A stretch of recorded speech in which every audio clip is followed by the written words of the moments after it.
El secreto del éxito. William Walker Atkinson. Capítulo 1. El secreto del éxito. Al ponerme a escribir esta pequeña obra, que titulo El secreto del éxito, no puedo impedir que me asalten las dudas. No es que no le tenga simpatía al tema, ni tampoco que no crea que existe un secreto del éxito, sino que más bien es porque ya se ha escrito demasiado acerca del éxito. Son tantos los que han hablado de esto que uno teme adoptar una posición en la que puedan considerarlo como maestro del éxito. Es mucho más fácil decir las cosas que hacerlas. Es más fácil llenar páginas y páginas con buenos consejos y dedicarse a formular un código de preceptos, que salir al campo del comportamiento real y poner en práctica esos mismos preceptos. Ya podéis imaginar por qué me asaltan las dudas al asumir un papel que deja la puerta abierta a que se me considere un maestro del éxito de los de haz lo que te digo y no lo que yo hago. Pero esta cuestión tiene otra faceta. Aparte del mero recital de la lista de buenas cualidades que llevan al éxito, lista que todo escolar y todo lector de libros de autoayuda conoce perfectamente, hay algo más, y ese algo más sugiere que el buscador del éxito posee algo en su interior que si lo traduce en acción tendrá para él un valor incalculable. Y este es el verdadero secreto del éxito, que no tiene nada que ver con una lista de normas a seguir. Por ello me propongo dedicar esta pequeña obra a desarrollar mi idea de qué es ese algo que tenemos en nuestro interior y qué logrará aquel que lo desarrolle y consiga expresarlo en actos.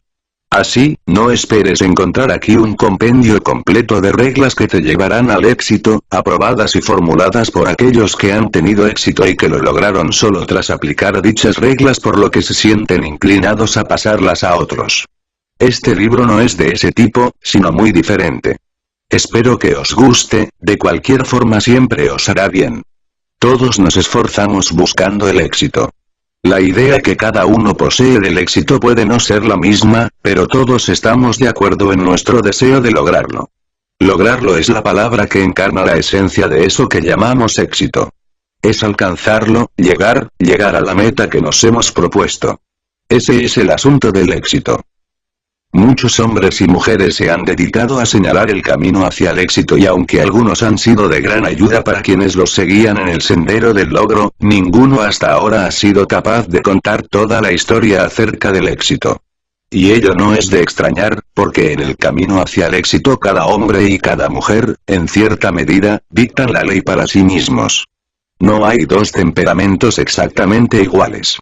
La naturaleza se complace en la variedad. Ninguna circunstancia es exactamente igual que otra, pues en ellas se manifiesta también la infinita variedad de la naturaleza. Por ello es tontería tratar de establecer normas de aplicación universal, normas que, sin duda estarán todas encaminadas hacia la meta del éxito. Tan solo tenemos que mirar a nuestro alrededor y ver las necesidades particulares que tienen los distintos individuos que componen las masas, así nos daremos cuenta de lo absurdo de intentar dictar normas de aplicación universal sobre este tema. Cada hombre y cada mujer que ha tenido éxito lo ha hecho de un modo distinto, aunque generalmente siguiendo ciertas líneas comunes de acción. De hecho, lo que conocemos como particularidad o singularidad parece jugar siempre un papel importante en el éxito de la mayoría de personas que han logrado alcanzarlo. La singularidad da a quienes la poseen un buen bagaje que les permitirá no seguir férreamente ningún conjunto de reglas previamente marcadas. Por ello, debo señalar como un principio importante el hecho de que cada uno debe trabajar en busca del éxito siguiendo las líneas de su propia particularidad, en lugar de seguir ciegamente una serie de normas o de líneas de conducta marcadas por otros. Ante lo que acabo de decir, puede parecer extraño que pensando como pienso, me haya atrevido a escribir un libro titulado El secreto del éxito, especialmente habiendo comenzado el mismo manifestando la imposibilidad de establecer una serie de normas sobre el tema. Puede parecer paradójico, pero veréis que no lo es. Es cierto que creo que todos y cada uno deben trabajar en busca de su éxito siguiendo las líneas de su propia singularidad y particularidad, en lugar de seguir algún plan establecido por otros. Y aquí es donde reside el secreto del éxito, en seguir las líneas de su propia singularidad y particularidad. De esto se deduce que poseemos dicha singularidad precisamente para trabajar siguiendo sus lineamientos. Y en la medida en que tengamos esa singularidad, poseeremos el primer requisito para lograr el éxito.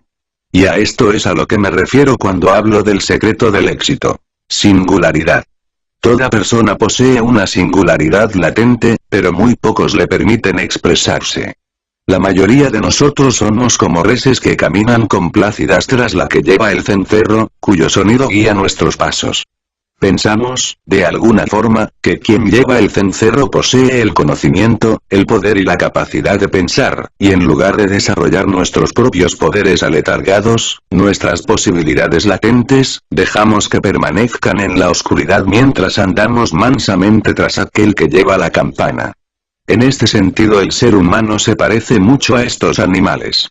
Preferimos obedecer e imitar antes que asumir la responsabilidad de dirigir nuestros propios pasos.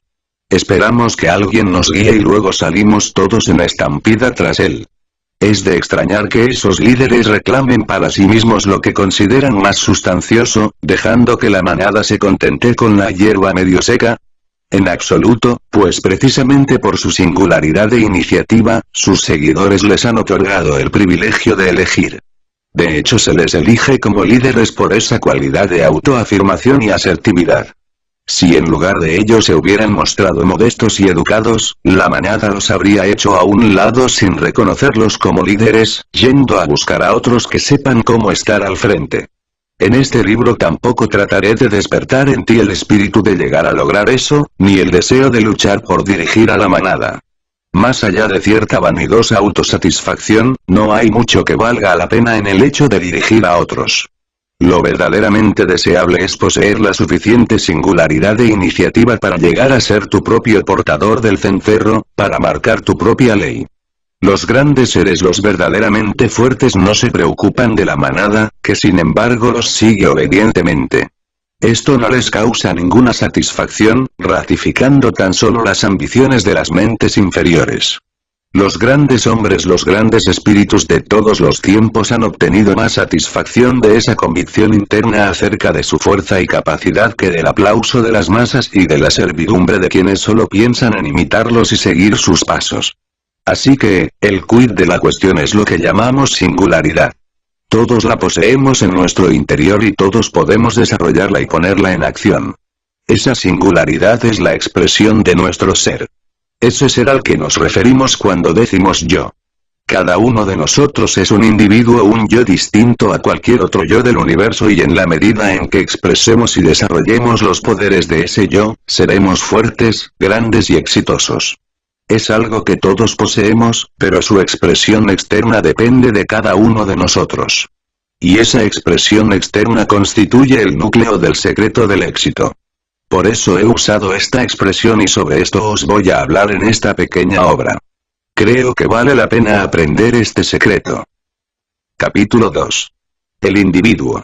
En el capítulo anterior dije que el secreto del éxito consiste principalmente en la libre expresión de esa singularidad, del yo, pero antes de que seas capaz de aplicar esta idea con éxito deberás descubrir y ser consciente de qué es realmente ese yo que hay en tu interior. A muchos de vosotros, a primera vista esto os parecerá ridículo, pero vale la pena que captéis la idea, pues con la realización del yo nos viene el poder. Si tratas de tomar conciencia de ti mismo, descubrirás que eres un ser más complejo de lo que pensabas.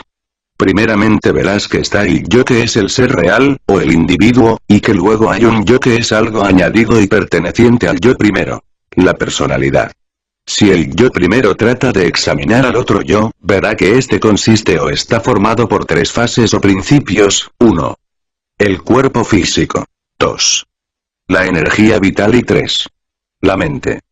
Para mucha gente su cuerpo es el yo, sin embargo un pequeño examen les mostrará que el cuerpo no es más que una cobertura material, una máquina a través de la cual el yo real puede manifestarse.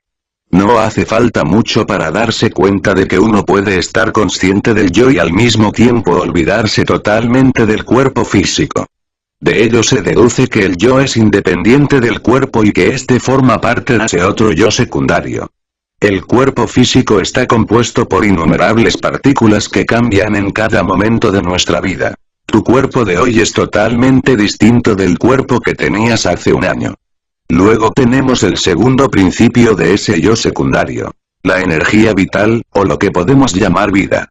Vemos que es algo independiente del cuerpo y que le da energía, pero a su vez es también transitorio y cambiante. Podemos considerarlo como algo que anima y energetiza al cuerpo. ¿De qué se sirve el yo para examinar y averiguar su propia naturaleza? La respuesta que automáticamente me viene a los labios es: la mente. Ella es la que me permite captar la verdad de lo que acabamos de decir, pero fijaos, al hablar de la mente he dicho ella es la que me permite. Al decir esto no estoy de alguna forma afirmando que la mente es algo que el yo utiliza. Piensa un momento. ¿Tú eres tu mente? Verás que tus estados mentales se suceden, que tus emociones cambian, que tus sentimientos difieren de un momento a otro, que tus ideas y tus pensamientos son muchas veces incoherentes y están sujetos a influencias externas o bien son moldeados y gobernados por lo que hemos llamado yo o tu ser verdadero. Es decir, debe haber algo más allá de los estados mentales, de las ideas, de los sentimientos, de los pensamientos, etc. que es superior a todos ellos y que los conoce al igual que conoce cualquier objeto separado de sí mismo pero que él pueda utilizar. Decimos yo siento, yo pienso, yo creo, yo sé, etc. Entonces, ¿qué es el verdadero ser? Los estados mentales que he citado o el yo que es la causa real de todos los fenómenos mentales. Quien sabe no es la mente, sino el yo que utiliza la mente para saber. Si nunca has estudiado el tema esto puede parecer un poco abstracto, pero si piensas un poco sobre ello pronto lo verás con claridad.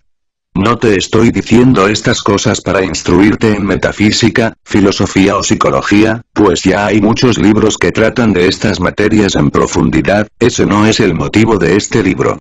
El asunto es que con la realización del yo o de tu ser verdadero te llegará una sensación de poder que te hará fuerte y se manifestará en todo cuanto hagas. Ese despertar a la realización del yo, clara y vívidamente, te dará una sensación de ser y de poder que nunca antes tuviste. Antes de que puedas expresar tu singularidad deberás ser consciente de que eres un individuo singular y antes de ser consciente de que eres un individuo singular deberás ser consciente de ese yo que hay en tu interior. El otro yo secundario de este es lo que llamamos personalidad, es tu apariencia externa. Tu personalidad está formada por incontables rasgos, características, hábitos, pensamientos, expresiones y emociones, pero no es más que una serie de peculiaridades y rasgos personales que tú pensaste hasta ahora que eran tu yo real. Pero no lo son. ¿Sabes de dónde surgió la idea de la personalidad? Te lo voy a decir. Si buscas en un buen diccionario verás que esta palabra procede del vocablo latín persona, que era una máscara usada antiguamente por los actores, y también de otras dos palabras. Sonaré, que significa sonido y per, que significa a través de. El significado de ambas combinadas es sonar a través, es decir, la voz del actor sonaba a través de la máscara del personaje que estaba representando. Así la personalidad no es otra cosa que el papel que representamos en el gran teatro de la vida o en el escenario del universo. El individuo real escondido tras la máscara de la personalidad eres tú, el ser real, el yo, esa parte de ti mismo de la cual eres consciente cuando dices yo soy, que es la afirmación de tu existencia y de tu poder latente. La palabra individuo significa algo que no puede ser dividido, algo que no puede ser lastimado ni herido por fuerzas externas, algo real. Y tú eres un individuo, un ser verdadero, un yo, algo enriquecido con la vida, la mente y el poder, para usarlo según tu voluntad. Un poeta llamado Or escribió: soy señor de 1000 mundos y reino en ellos desde el principio de los tiempos. Noche y día en cíclica alternancia van pasando mientras observo su contenido. Cuando el tiempo cesa yo descanso, pues yo soy el alma del hombre. Capítulo 3. Espíritu. Para muchos de vosotros, el título de este capítulo os sugerirá que tiene algo que ver con espíritus, entidades desencarnadas, el alma o algo así, a lo cual se suele aplicar el nombre de espíritus. En esta ocasión uso esta palabra en un sentido distinto. Uno de los significados de la palabra espíritu es energía, viveza, entusiasmo, ánimo, etc. Estos significados te darán idea del sentido en el que estoy aquí usando este término. En este caso la palabra espíritu expresa la idea de la naturaleza esencial del poder universal que se manifiesta también en el hombre como centro de su ser, su fuerza y poder esencial, de donde procede todo aquello que lo convierte en un individuo. No me estoy refiriendo a ninguna cualidad etérea, espiritual o del más allá, sino al estado de ser animado, con vida y con vigor. Y esa vida y ese vigor proceden del núcleo de nuestro ser, de esa zona o plano de nuestra mente y nuestra consciencia, del yo soy. Este espíritu se manifiesta en grados distintos según los individuos y también entre los animales. Es una cualidad y una expresión vital elemental, fundamental y primitiva, y no depende de la cultura, el refinamiento o la educación. Su desarrollo parece depender de un reconocimiento instintivo o intuitivo de ese algo interior, del poder del individuo que se deriva de ese poder universal del cual todos somos una expresión. Incluso algunos animales parecen poseerlo. Hablando sobre el adiestramiento de los animales, un conocido escritor manifestaba la conciencia instintiva que ese espíritu posee en algunos animales. Si ponemos dos mandriles machos en la misma jaula, veremos cómo abren la boca mostrando todos sus dientes y rugiéndose mutuamente, pero pronto veremos que uno de ellos, tal vez incluso poseyendo una mayor dentadura, ruge de un modo distinto que lo señala como inferior al otro. No hay necesidad de lucha. Y lo mismo ocurre con los grandes felinos. Si colocas 2 o 4 o una docena de leones juntos, también sin conato de lucha pronto verás que uno de ellos tiene la señal del jefe. Con lo cual él elige su comida antes que los demás, y si lo desea, el resto ni siquiera comenzará a comer hasta que él haya terminado. Es el primero que bebe el agua fresca, en resumen, es el rey de la jaula. Cuando un domador está ante un felino que actúa raro, la actitud del animal es prácticamente la misma que la del rey de la jaula arriba mencionado y sería poco inteligente retar su liderazgo.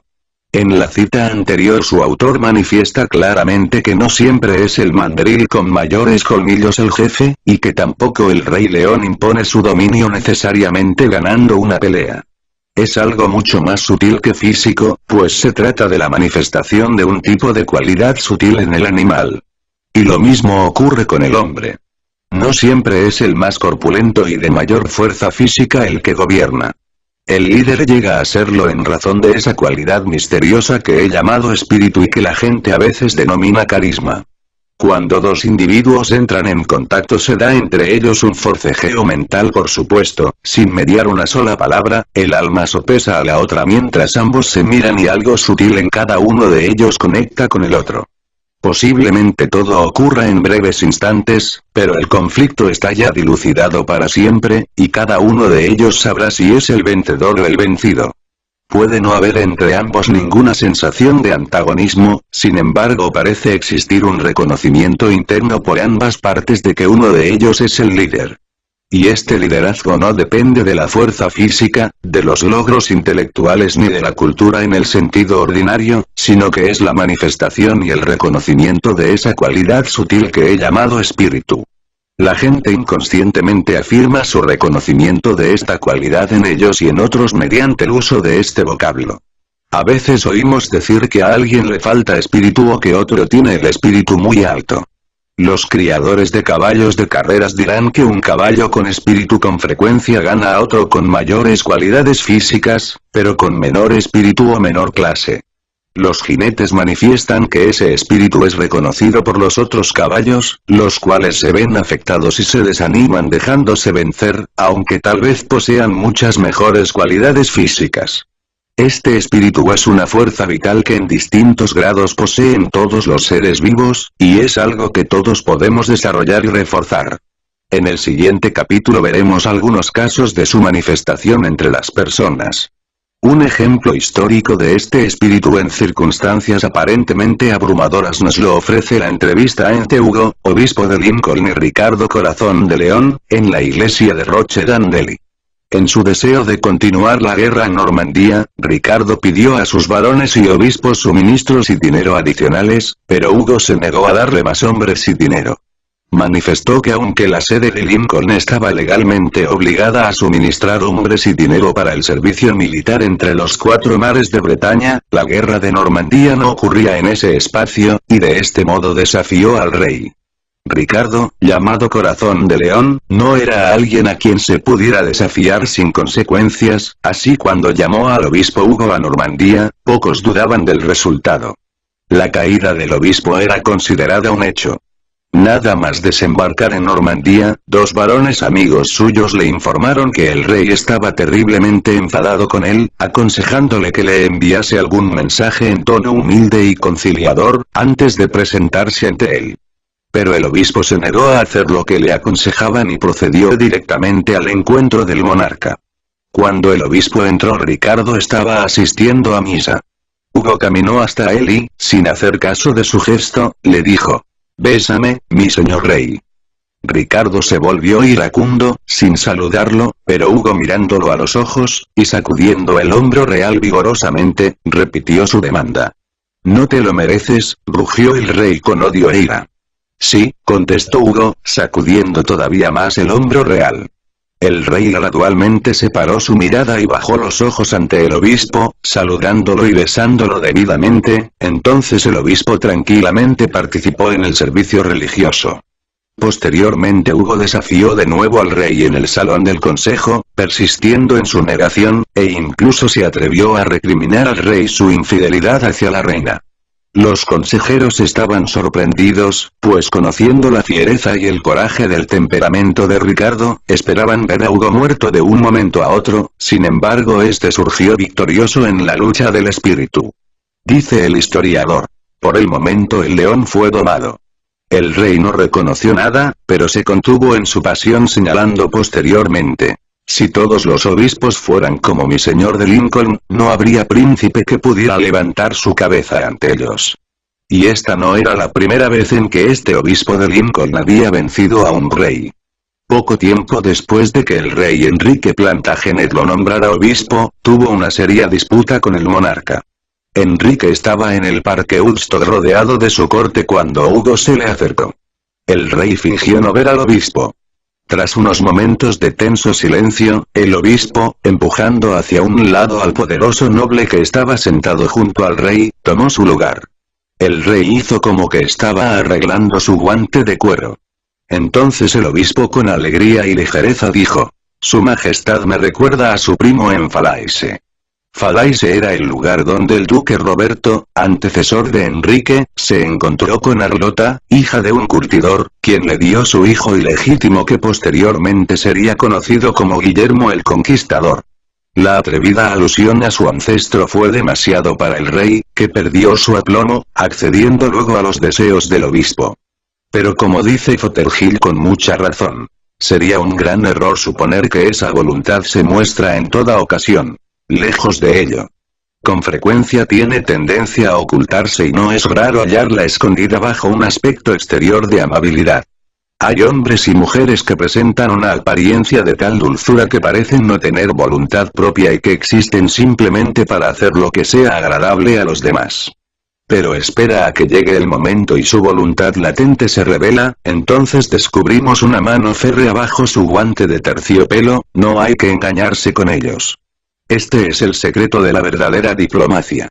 Talleyrand lo poseía en un grado notable y así fue un diplomático atrevido, tranquilo y exitoso. Cavour también poseía este poder y lo usó con sabiduría. El presuntuoso y el fanfarrón carecen de él. Es un poder sutil que se resiste a aflorar a la superficie, pero en momentos de necesidad surge como una chispa dinámica arrastrándolo todo ante sí.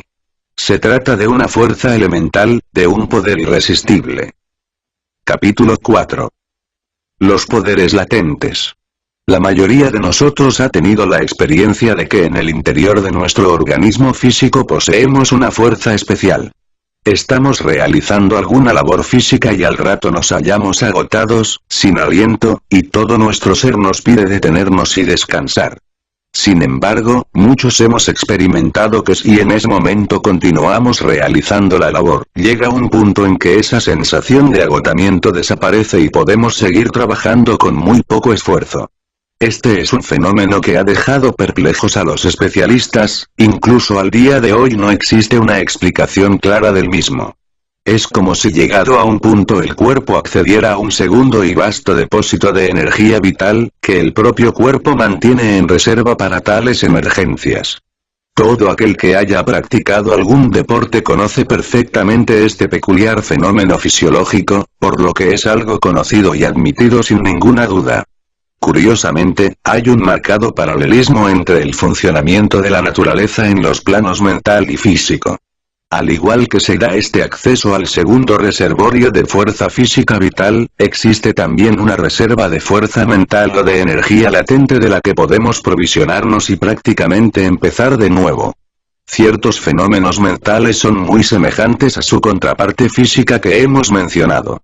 Podemos estar al límite realizando algún tipo de trabajo mental pesado y tedioso, podemos empezar a sentirnos enfermos, cuando de pronto una oleada de energía hace que prosigamos el trabajo con frescura, vigor y entusiasmo mucho mayores que al comenzarlo. Es como si nos hubiéramos de pronto conectado con una fuente o un suministro nuevo de energía mental. La mayoría de nosotros conoce muy poco o nada acerca de las reservas de energía mental y de las fuerzas contenidas en nuestro ser. Caminamos con nuestro paso acostumbrado pensando que estamos haciendo lo mejor que podemos y que estamos obteniendo de la vida todo lo que se puede obtener. Sin embargo, estamos viviendo solo en la primera fase del esfuerzo, más allá del cual existen ilimitados depósitos de fuerza y energía mental.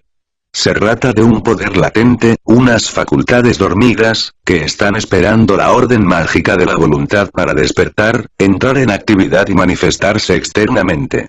Somos seres mucho más grandes de lo que pensamos, somos gigantes, si tan solo lo supiéramos. Muchos de nosotros somos como jóvenes elefantes que permiten ser amaestrados por hombres enclenques que los encadenan sin saber la gran fuerza y poder que está escondido en su organismo. Aquellos de vosotros que habéis leído nuestro librito titulado La conciencia interior recordaréis lo que decía en él sobre las zonas por encima y por debajo del plano de la conciencia ordinaria. En esos planos ocultos de la mente existen impensables posibilidades, que son materia prima para realizar y lograr tareas mentales inconmensurables, son como baterías maravillosas. El problema es que no somos conscientes de la existencia de esas facultades. Pensamos que somos meramente lo que manifestamos en nuestro andar cotidiano.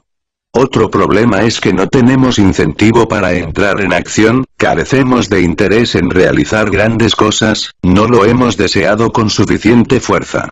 Ese desear con suficiente fuerza es el gran poder que mueve la totalidad de la vida. El deseo es el fuego que expande el vapor de la voluntad. Sin incentivo, es decir, sin deseo no logramos nada. El deseo intenso y ardiente es una fuerza animadora, es el gran incentivo para entrar en acción y para llevarnos a ese segundo reservorio de energía interna que nos permite realizar milagros mentales. Nos sorprendemos ante los logros de los grandes seres en todos los aspectos de la vida y nos excusamos a nosotros mismos diciendo que estas personas parecen tener algo que nosotros no tenemos. Eso son tonterías. Todos tenemos en nosotros mismos la posibilidad de realizar logros 1000 veces superiores a lo que estamos ahora consiguiendo. El problema no es una carencia de fuerza ni de materia prima mental, sino de deseo, interés e incentivo para llegar a esos maravillosos reservorios de poder dinámico que existen en nuestra mente. Fallamos en ponerlos a nuestro alcance, así como otras fuerzas y poderes naturales que están ansiosas de ser manifestadas y expresadas. Sí, ansiosas, pues toda fuerza natural en una situación estática parece estallar en deseos de manifestarse y expresarse a sí misma en forma de una actividad dinámica externa. Esto parece ser una ley de la vida y de la naturaleza. La naturaleza y todo cuando hay en ella parece ansiosa de expresarse activamente. ¿No te has sorprendido alguna vez cuando a consecuencia de alguna pequeña presión o incentivo algo en tu interior parece romper sus amarras y llevarte como un vendaval a realizar algún tipo de acción? ¿Nunca has realizado en un momento de gran tensión o necesidad urgente algo que a sangre fría considerabas imposible? ¿No has hecho a veces cosas en caliente siendo que en circunstancias normales hubieras permanecido impasible sin hacer nada? El fuerte deseo y el entusiasmo son dos factores importantes a la hora de poner a funcionar estas fuerzas latentes, estos poderes dormidos de nuestra mente. Pero no debes permanecer parado esperando llegar a un nivel de fervor necesario para que estas energías entren en acción. Mediante un entrenamiento de la voluntad, o mejor dicho, mediante un cuidadoso entrenamiento de ti mismo en el uso de tu voluntad, puedes mantener el control de tu dispositivo mental, de forma que lo puedas conectar o desconectar cuando sea necesario. Una vez domines esto, verás que no te cansas más cuando estás bajo gran tensión que cuando paseas tranquilamente. Este es uno de los secretos del éxito. Para muchos la palabra voluntad significa simplemente una firme coherencia de la mente hacia un propósito fijo y determinado. Para otros significa algo como deseo, mientras para otros representa el poder de elección, etc. Sin embargo, para el ocultista la voluntad es mucho más que eso, es un poder vital, una fuerza activa de la mente, capaz de dominar y gobernar las otras facultades mentales y también de proyectarse a sí misma más allá de los órganos mentales del individuo y de afectar a otros que se hallen en su campo de influencia. Y es en este sentido en el que uso la palabra voluntad en este capítulo. No quiero llevar al lector a los tenues reinos de la metafísica, ni tampoco por los más arduos senderos de la psicología científica, pero sí quiero poner en su conocimiento la existencia de eso que yo llamo el poder de la voluntad, y de su relación con el yo. Entre todos los poderes y facultades mentales, el de la voluntad es el más cercano al yo ego de la persona. Es la espada del poder en la mano del ego.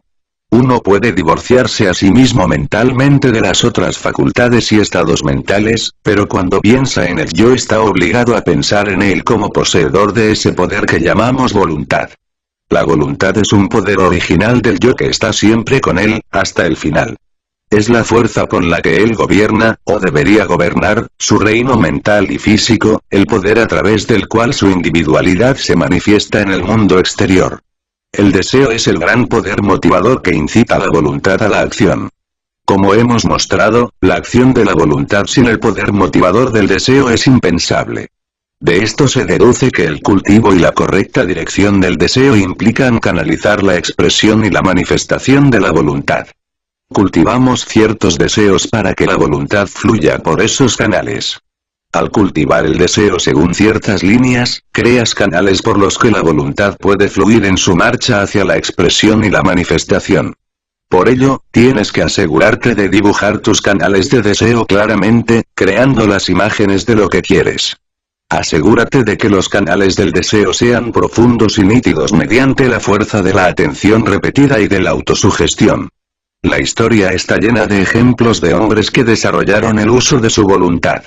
Digo desarrollaron el uso y no desarrollaron la voluntad, ya que el hombre no desarrolla su voluntad, pues su voluntad está siempre presente y lista para ser usada.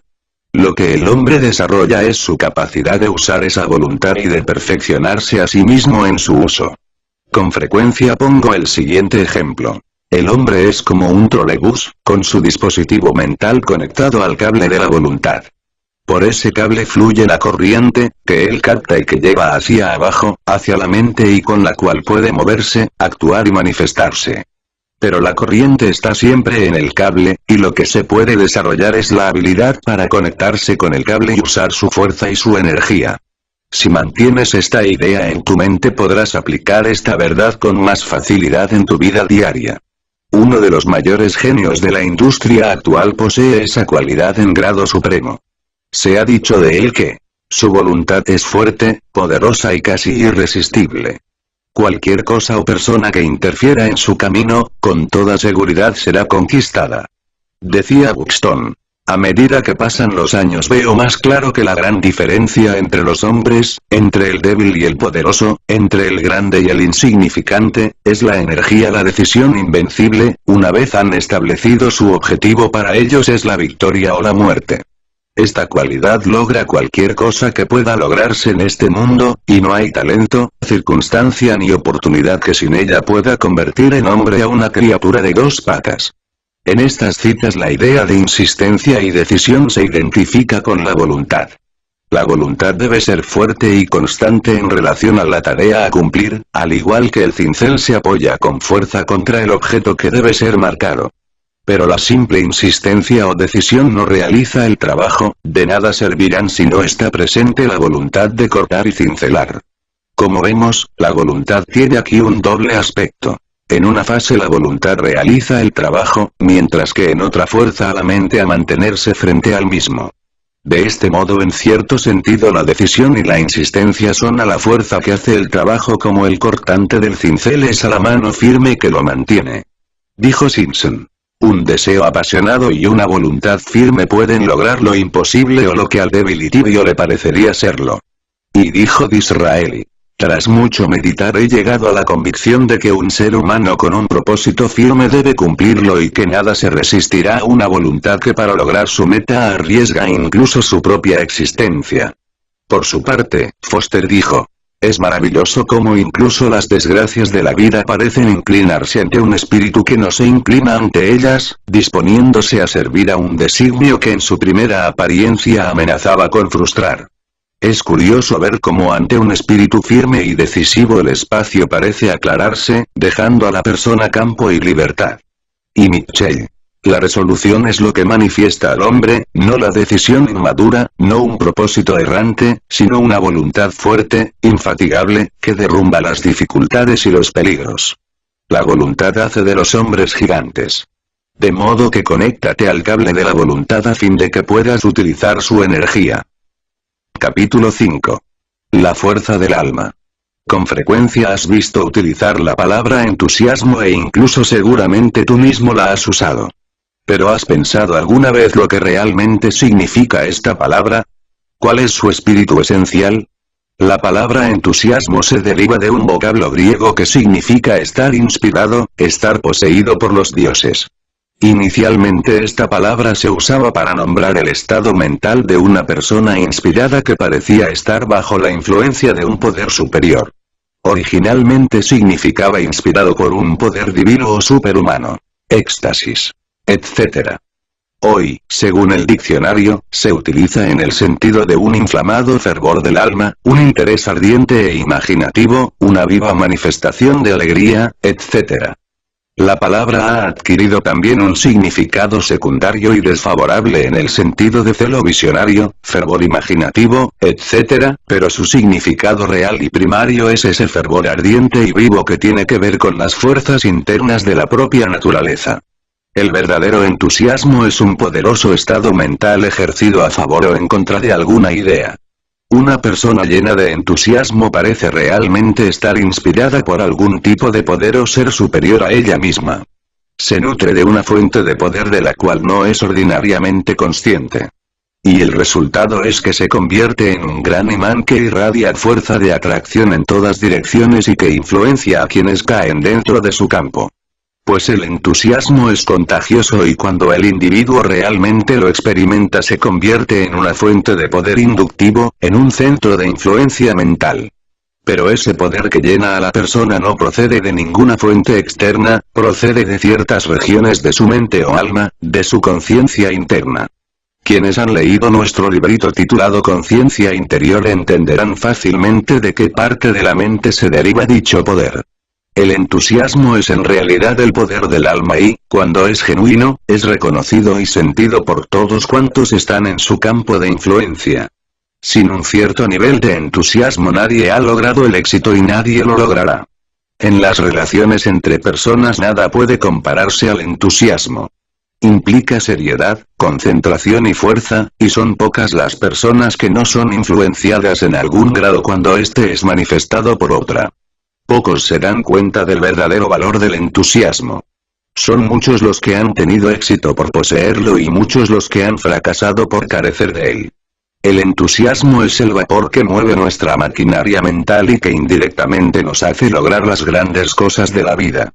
Es imposible realizar una tarea debidamente sin cierto grado de interés en ella. ¿Y qué es el entusiasmo sino interés más inspiración? El entusiasmo es interés inspirado. Y es gracias al poder del entusiasmo que las grandes cosas de la vida logran expresarse y realizarse. El entusiasmo no es una cosa que unos posean y otros no. Potencialmente todos lo tienen, pero solo unos pocos son capaces de expresarlo. La mayoría tiene miedo de sentir algo, y luego dejar que ese sentimiento se exprese a sí mismo en una acción poderosa, como hace el vapor en una máquina. La mayoría de las personas no saben cómo elevar el vapor del entusiasmo. fracasan en mantener el fuego del interés y del deseo controlado en su caldera mental y, en consecuencia, no logran elevar la presión del vapor del entusiasmo. El entusiasmo se puede desarrollar cultivando el interés y el amor por tu tarea. El interés, la confianza y el deseo estimulan el entusiasmo. Y este permanece en ti ya sea para concentrarlo a fin de dirigir su efecto hacia el objeto, persona o cosa que deseas mover, o bien se puede disipar en el aire sin resultado alguno. Al igual que el vapor, el entusiasmo puede ser utilizado o disipado. Con una dirección concentrada produce resultados, mientras que al ser tontamente malgastado y disipado no logramos nada.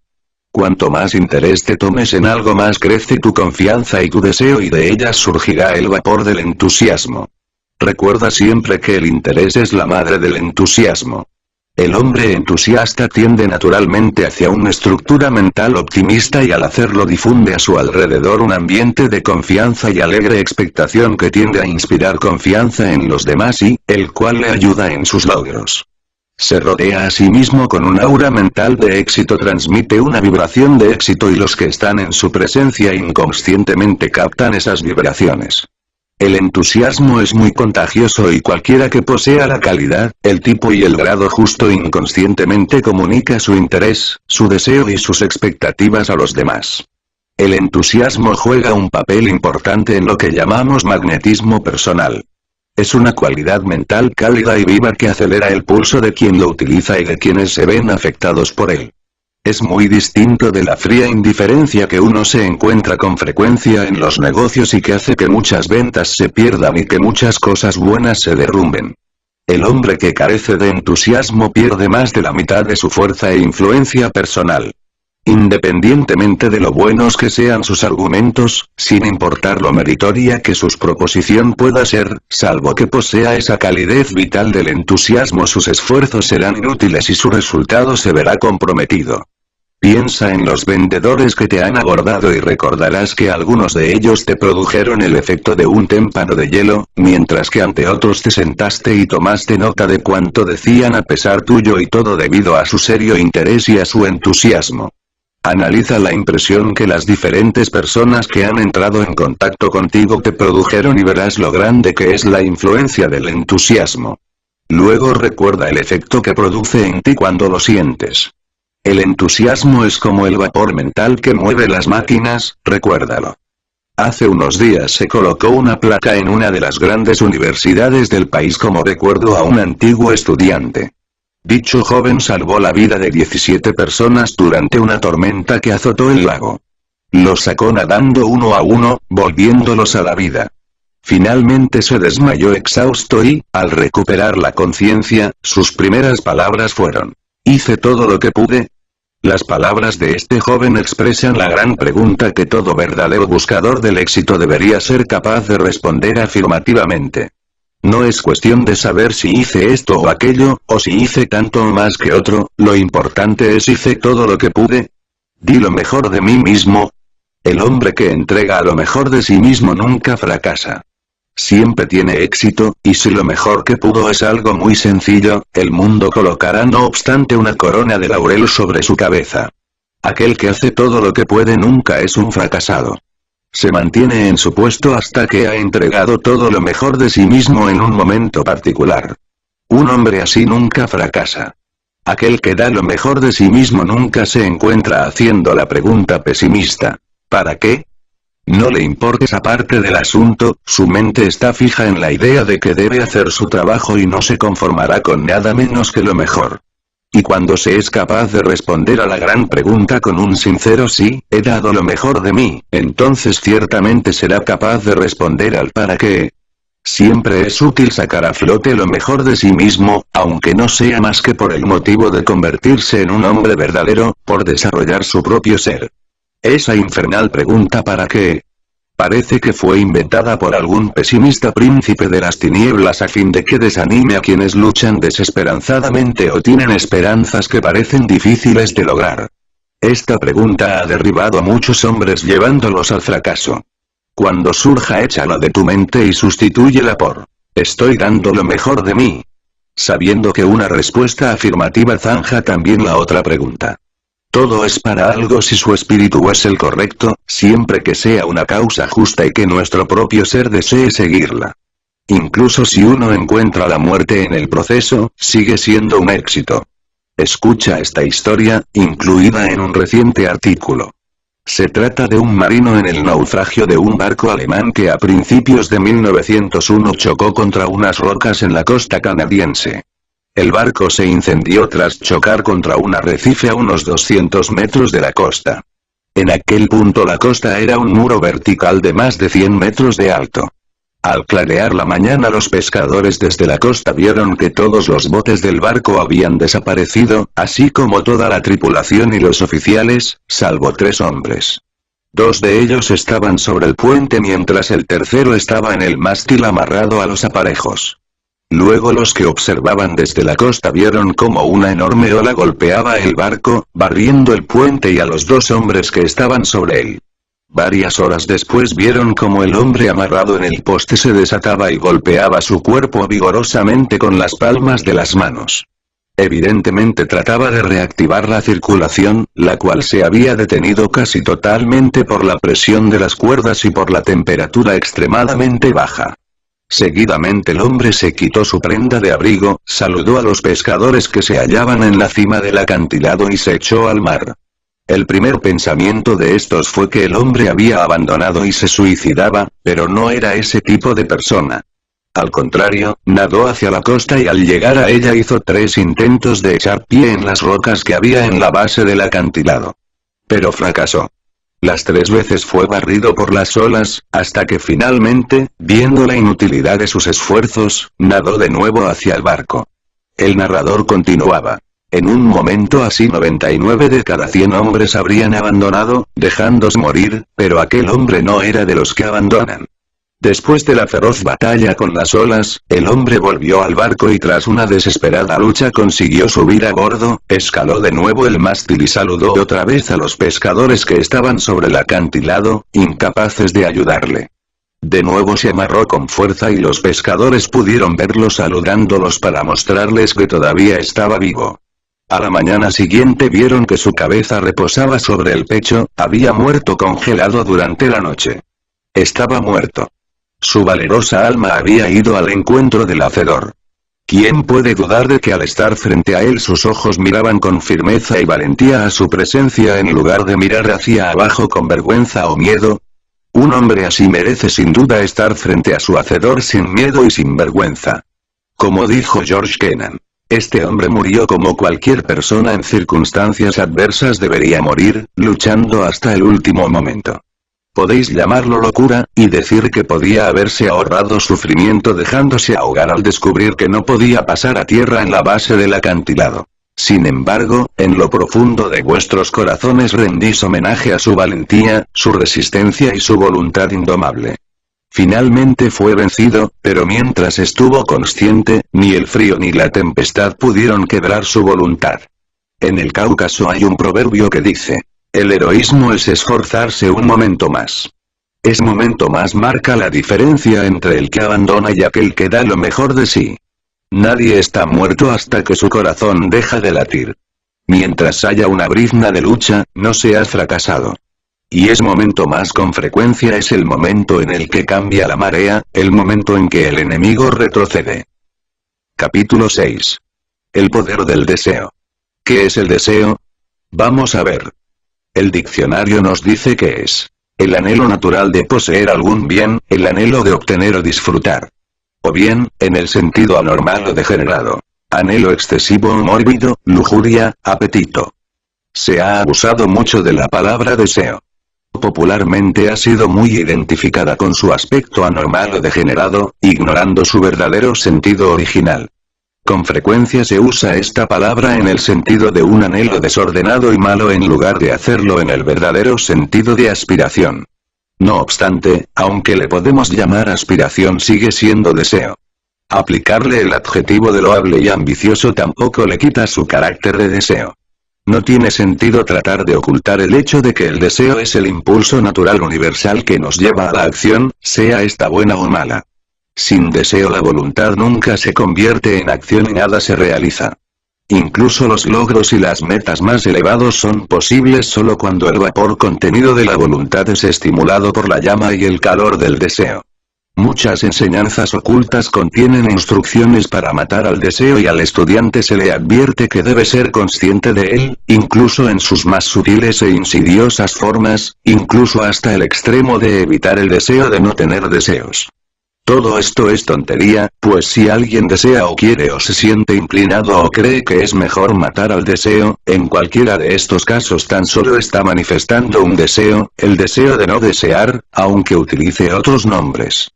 ¿Qué es ese desear, querer, sentir inclinación, gustar sino un simple, llano y puro deseo enmascarado bajo otros nombres? Proceder a matar el deseo sin desear hacerlo es como tratar de elevarte a ti mismo tirando hacia arriba de tus calcetines. Simple locura. Lo que realmente quiere decir esto es que el ocultista debería esforzarse por desprenderse de los bajos deseos que pueda contener su naturaleza y también deshacerse del apego a las cosas. En relación con esto, os diré que todo verdadero ocultista sabe que incluso las mejores cosas no son lo suficientemente buenas como para mandarnos y gobernarnos, nada es suficientemente bueno para que el alma se permita aferrarse a ello hasta el punto en que dicha cosa la gobierne en lugar de ser el alma quien gobierne a la cosa. Esto es lo que la enseñanza realmente dice, evitar el apego, y en esto los maestros ocultistas tienen razón. El deseo es un dueño terrible. Barre los apoyos del alma como lo haría el fuego, dejando nada más que cenizas humeantes. Pero también al igual que el fuego, el deseo es un servidor espléndido y con su poder controlado podemos generar el vapor de la voluntad y de la actividad y lograr grandes cosas en el mundo. Sin el adecuado deseo en el mundo no habría actividad.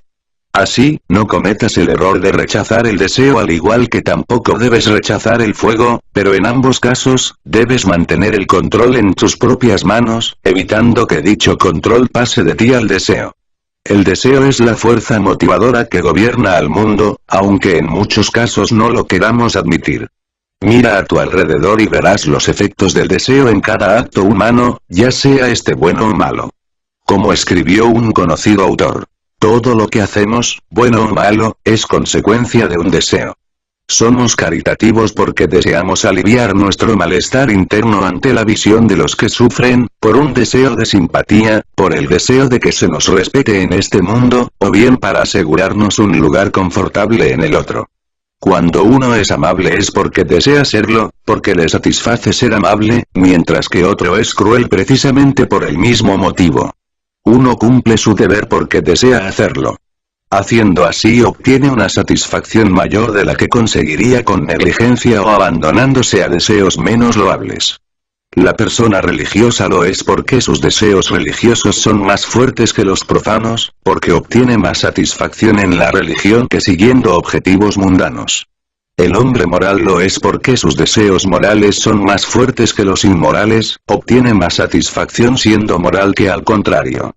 Todo lo que hacemos está propiciado por el deseo en una forma u otra, elevado o bajo. El hombre no puede carecer de deseos y actuar. El deseo es la fuerza motivadora subyacente a todos nuestros actos, es una ley natural de vida. Todo, desde el átomo a la mónada, desde la mónada al insecto, desde el insecto al hombre, desde el hombre a la naturaleza, actúa motivado por el poder y la fuerza del deseo. El deseo es el motivo que todo lo anima. A primera vista, la cita anterior parece que considera al hombre como una simple máquina, sujeto al poder de cualquier deseo que le venga a la mente. Pero lejos de ser así.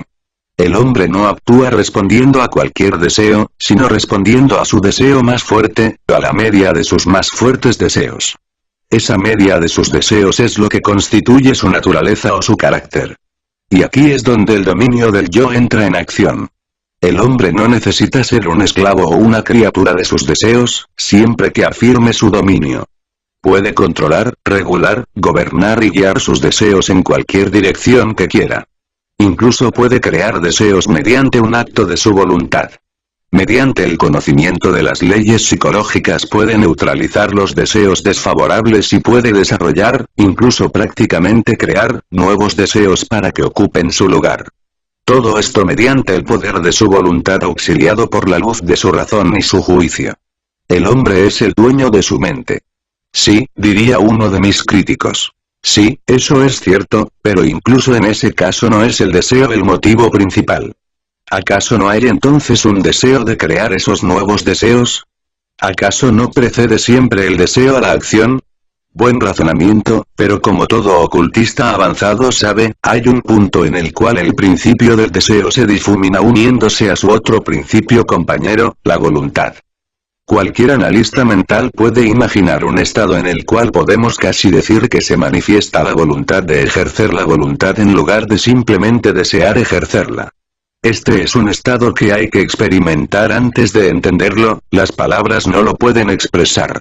Hemos dicho que el hombre tiene el poder de crear deseos, no solo de ser su dueño una vez creados, sino realmente crearlos dándoles el ser. Ello es absolutamente cierto y ha sido verificado y comprobado por los más recientes experimentos y descubrimientos de la psicología moderna.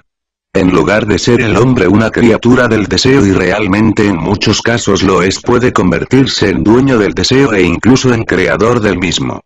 Mediante el conocimiento y la voluntad puede revertir el orden ordinario de cosas y, echando al intruso del trono, puede sentarse él mismo en el lugar que le corresponde y luego colocar al último ocupante bajo su voluntad y asegurarse su obediencia. Pero la mejor manera de que el nuevo ocupante del trono reorganice la corte es desechar a las viejas criaturas de su mente y crear nuevas en su lugar. Y es así como debe hacerse. En primer lugar, uno debe pensar cuidadosamente las tareas que quiera llevar a cabo, luego utilizando cuidadosamente su juicio de forma imparcial e impersonal hasta donde sea posible, debe ser consciente de sí mismo y ver en qué puntos flaquea en relación a la tarea que desea realizar. Luego analizará la tarea que tiene ante él, con todo detalle, separando el asunto en tantas divisiones claramente definidas como sea posible a fin de ser capaz de ver el asunto tal como es, tanto en los detalles como en su totalidad. Después hará inventario de las cosas que parecen necesarias para el logro de la tarea, no de los detalles que surgirán solo una vez que empiece el trabajo día a día, sino de las cosas generales que deben hacerse a fin de que la tarea llegue a una conclusión exitosa. Tras haber tomado conciencia de la tarea, de la naturaleza de la empresa, y de sus propias cualidades y deficiencias, entonces comenzará a crear el deseo según el siguiente plan. El primer paso en la creación del deseo es formar una imagen mental clara y vital de las cualidades, objetos y detalles de la empresa, al igual que de la totalidad de la misma. Al decir imagen mental quiero decir un cuadro mental claro en la imaginación, no simplemente los nombres de las cosas. No te equivoques al leer la palabra imaginación. Esta es otra palabra de la cual muchos tienen una idea equivocada. La imaginación es mucho más que el inútil uso de esa parte de la mente. De hecho, lo que muchos entienden por imaginación no es más que una sombra del verdadero esfuerzo imaginativo. La imaginación es algo real, es la facultad de la mente mediante la cual ésta crea una matriz, un molde, un patrón que después la voluntad entrenada y el deseo materializarán en la realidad objetiva. No hay nada creado por las manos y la mente del hombre que no haya tenido su primer origen en la imaginación. La imaginación es el primer paso en la creación, ya se trate de mundos o de bagatelas. El patrón mental precede siempre a la forma material. Y así ocurre en la creación del deseo. Antes de que puedas crear un deseo debes tener una imagen clara de lo que necesitas desear. Verás que la tarea de crear una imagen mental es un poco más difícil de lo que tú creías. Verás que es difícil incluso formar un simple cuadro mental de aquello que necesitas. Pero no te desanimes y persevera, pues en esto, como en cualquier otra cosa, la práctica hace al maestro. Cada vez que trates de formar la imagen mental, esta surgirá un poco más clara y más precisa y los detalles irán tomando más prominencia. No te canses demasiado al principio, deja la tarea para más tarde o para mañana. Pero practica y persevera, pues debes lograr la imagen tan clara como el recuerdo de algo que has visto. En los capítulos siguientes hablaremos más sobre la visualización mental y la imaginación. Tras haber logrado una imagen mental clara de las cosas que quieres desear y por ello lograr, deberás cultivar el enfoque de la atención en esas cosas. La palabra atención se deriva del latín attendere, que significa estirar hacia adelante. La idea original subyacente en la atención mental es estirarse hacia adelante o extenderse hacia el objeto de la atención, y esta es la idea correcta, pues esa es la manera en que la mente funciona en este asunto. Mantén las ideas ante tu atención tanto tiempo como puedas para que la mente las capte y llegue a hacerlas parte de sí misma. Al hacerlo, impresionas con firmeza esas ideas sobre la tablilla encerrada de la mente. Así, habiendo finado la idea claramente en tu mente a través de la imaginación y la atención, ésta se vuelve fija allí, entonces deberás cultivar el ardiente deseo, el anhelo, la necesidad de que esas cosas se materialicen. Pide que se desarrollen en ti las cualidades necesarias para la tarea, pide que tus cuadros mentales se materialicen. Pide que los detalles se manifiesten al igual que el total, permitiendo que algo mejor que sin duda surgirá ocupe el lugar de lo que antes había. Mientras estás en este proceso, la conciencia interna se ocupará de estos asuntos por ti. Luego desea con firmeza, confianza y seriedad. No seas tibio en sus peticiones y deseos. Pide y exige el asunto completo, y ten confianza de que éste hallará su camino hacia la realidad material objetiva. Piensa en ello, sueña con ello y siempre anhélalo, pues tendrás que aprender a querer de la peor forma, aprender a quererlo con suficiente fuerza. Queriendo con suficiente fuerza obtendrás y lograrás muchas cosas, el problema es que la mayoría de nosotros no deseamos las cosas con fuerza suficiente. Confundimos vagos anhelos y deseos con un deseo serio, anhelante y exigente. Exige la cosa deseada al igual que exiges si deseas tu comida diaria. Eso significa querer de la peor manera. Todo esto no son más que sugerencias, sin duda tú podrás encontrar tu camino siempre que seas serio y lo desees con suficiente fuerza. Capítulo 7. La ley de la atracción.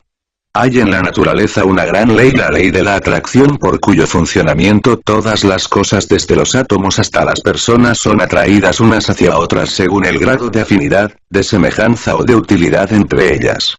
El reverso de esta ley, que no es sino otra manifestación de su poder, es lo que se llama repulsión, que no es más que el otro polo de la atracción, y con su funcionamiento las cosas tienden a repelerse mutuamente en el grado en que sean distintas, opuestas y sin utilidad una para otra.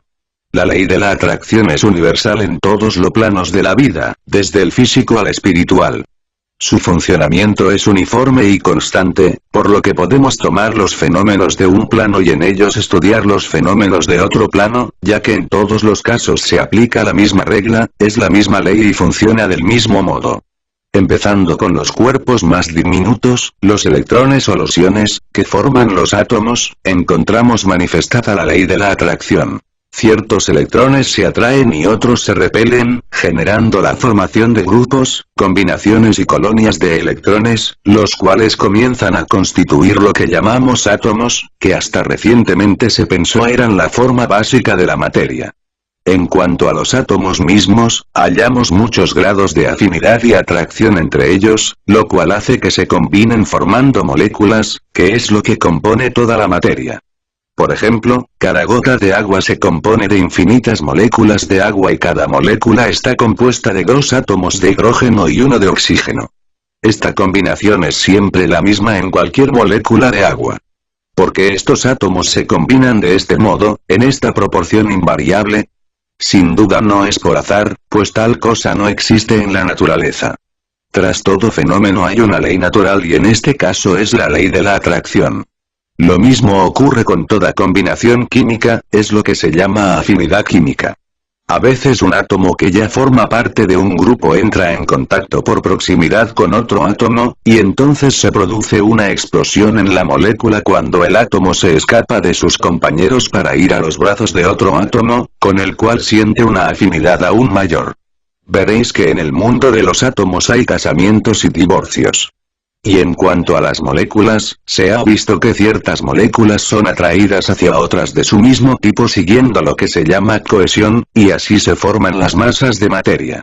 Un trozo de oro, de plata, de latón, de cristal o de otro tipo de materia está compuesto por innumerables moléculas fuertemente unidas por la cohesión, y dicha cohesión es simplemente otra forma de la ley de la atracción.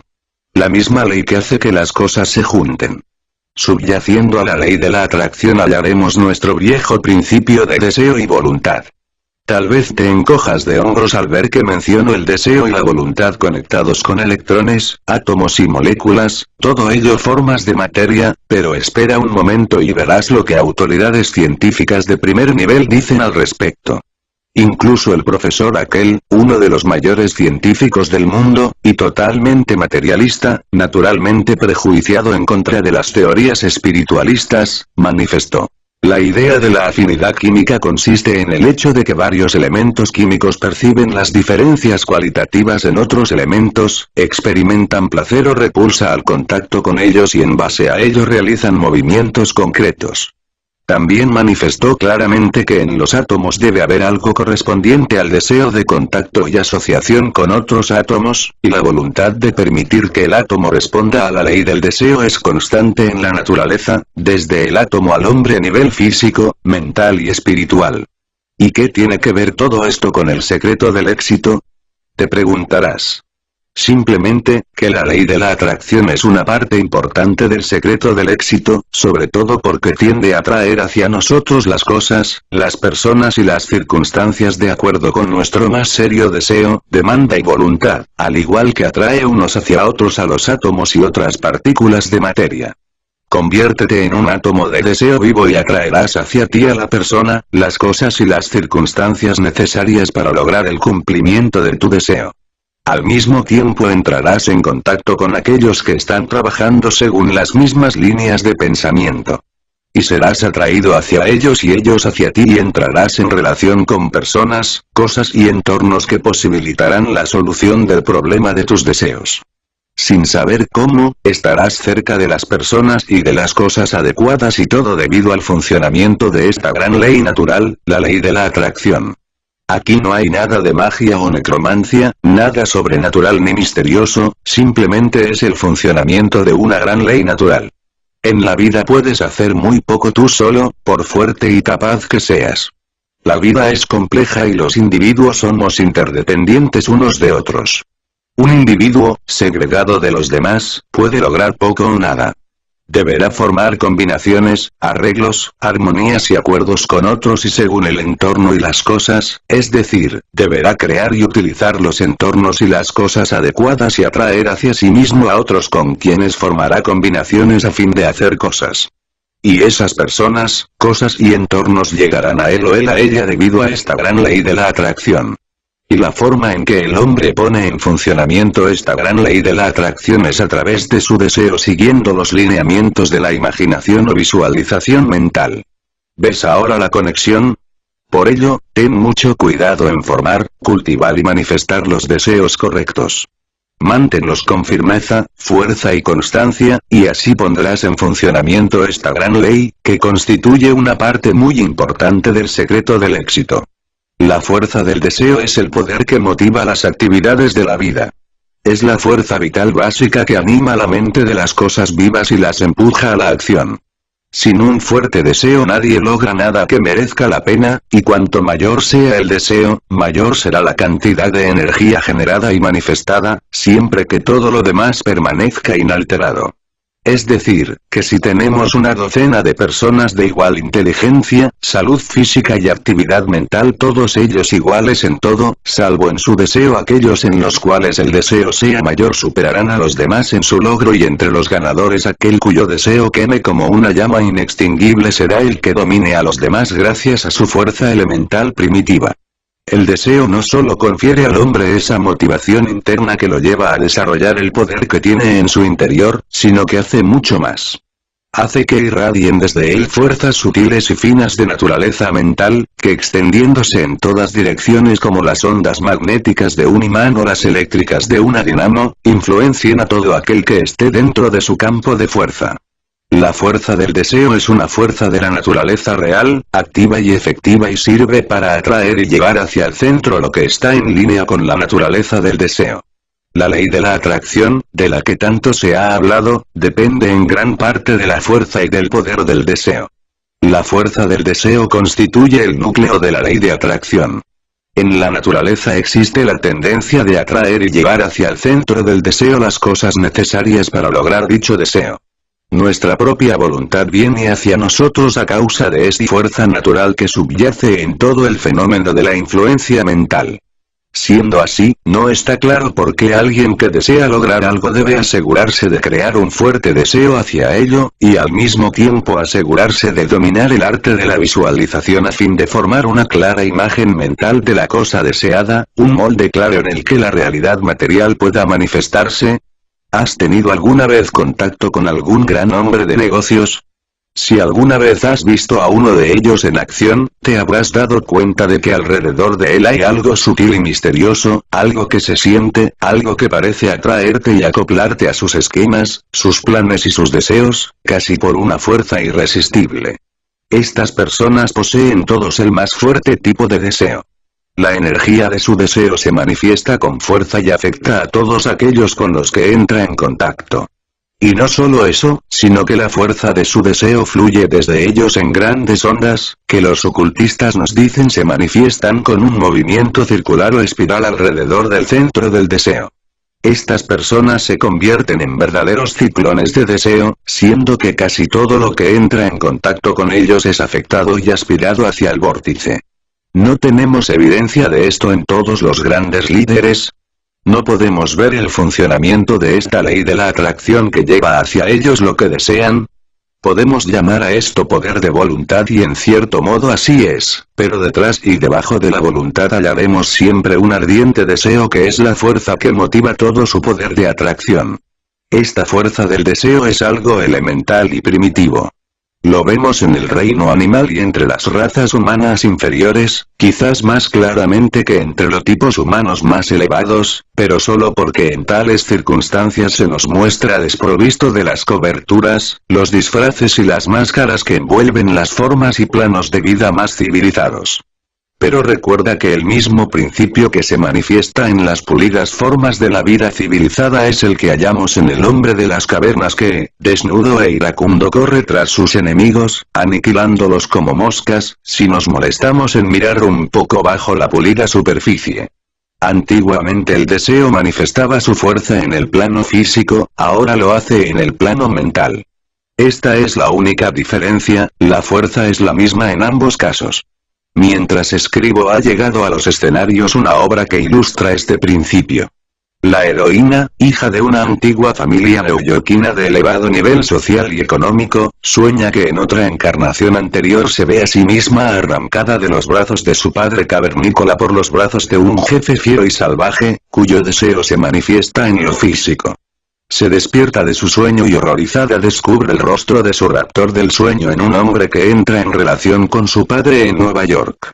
Esta persona había llegado desde el oeste con energía, recursos y deseos, derribando cuanto interfería su camino en el mundo de las finanzas. No pisa con su pie el cuello de sus enemigos, pero sí lo hace en el plano mental. El mismo fuerte deseo de poder es muy fuerte en su interior, el mismo viejo dominio se manifiesta en él. El hombre dice, yo nunca he abandonado, nunca he tenido miedo. El mismo deseo que inflamaba al salvaje se manifiesta ahora en el financiero de Wall Street y entre la fuerza de su atracción y la fuerza de su voluntad repite los logros de su encarnación anterior, pero esta vez en el plano de las fuerzas mentales. Ahora el instrumento a través del cual el deseo se manifiesta es la mente en lugar de los músculos. Este ejemplo lo doy simplemente como una ilustración del hecho de que el deseo es la fuerza que lleva a la voluntad a actuar y que causa las diversas actividades de la vida del hombre y de las cosas. La fuerza del deseo es una fuerza real e influencia e impulsa a otras personas y cosas a girar hacia el centro del deseo. En el secreto del éxito el deseo juega un papel prominente. Sin un deseo de éxito no hay éxito. La ley de la atracción es puesta en funcionamiento por el deseo. La mayoría de los principios plasmados en este libro tienen naturaleza positiva, es decir, se te anima a hacer ciertas cosas en lugar de a no hacer lo opuesto o lo contrario, pero aquí hemos llegado a un punto en el cual el consejo debe darse en un contexto negativo. Debo pedirte que no hagas una cierta cosa, me voy a referir al gran veneno de la mente y de la voluntad que es conocido como miedo. No me refiero al miedo físico, por importante que el valor físico sea y por lamentable que se considere la cobardía física, pues no forma parte del propósito de este libro sermonear contra la segunda o animar a cultivar la primera cualidad. De esto hallarás mucho en otros lugares. Mi propósito aquí es combatir ese sutil e insidioso enemigo de la verdadera autoexpresión, que aparece en forma de miedo mental, encarnando lo que podemos considerar como pensamiento negativo, justo la igual que los demás principios mencionados en esta obra son pensamiento positivo. El miedo es esa situación de la mente en la que todo se ve a través de unos cristales negros, en la que todo parece traernos un sentido de inutilidad, donde el principio que predomina es no puedo en contraste con la actitud mental de puedo y quiero. Es la hierba nociva en el jardín de la mente, que tiende a matar las valiosas plantas que en él se hallan. Es la mosca en el aceite, la araña en la copa del vino de la vida.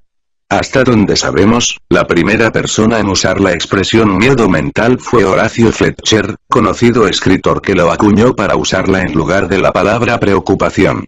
Él mismo señaló que la ira y la preocupación son los dos grandes hándicaps para lograr una mentalidad avanzada y progresiva. Muchos lo malinterpretaron creyendo que eliminar la preocupación significaba dejar de preocuparse por el mañana, es decir, una falta de prudencia y de previsión. Fletcher acuñó también la expresión miedo mental para expresar un aspecto de su idea de previsión sin preocupación, y así tituló a su segundo libro sobre este tema. También Fletcher fue el primero en dar la idea de que el miedo no es algo en sí mismo, sino una expresión del pensamiento de miedo, una manifestación del estado mental conocido como pensamiento de miedo.